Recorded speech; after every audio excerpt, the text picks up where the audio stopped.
தமிழ் கடவுளுக்கு தமிழால் போற்றி பரவுதல் இல்லை. இன்று சைவத்தில் மிகவும் ஒரு வருத்தத்திற்குரிய ஒரு விஷயம்.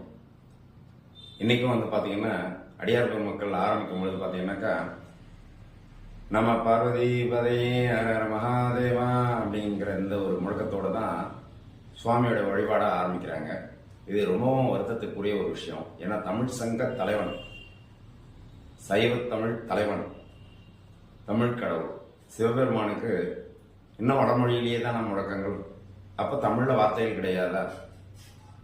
இந்த தமிழில் எடுக்க வேண்டிய இந்த போற்றி பரவலை ஏன் இன்னும் நம்ம தமிழில் எடுக்காமல் இன்னும் கூட நம்ம பார்வதி பதையவே எடுத்துட்டு இருக்கிறோம்? இதற்காக எத்தனை அருளாளர்கள், எத்தனை பெரியவங்கள்லாம் இதுக்காக போராடி இருக்காங்கன்னு தெரியுங்களா?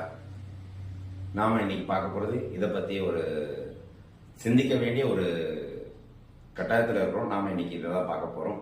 மேலும் பார்த்தீங்கன்னாக்கா இந்த நிகழ்ச்சியை நீங்கள் தொடர்ந்து பார்க்கணும் அப்படின்னாக்கா கீழே இருக்க லிங்கை உபயோகப்படுத்தி நீங்கள் இந்த காணொலி முழுசாக நீங்கள் பார்க்கலாம்.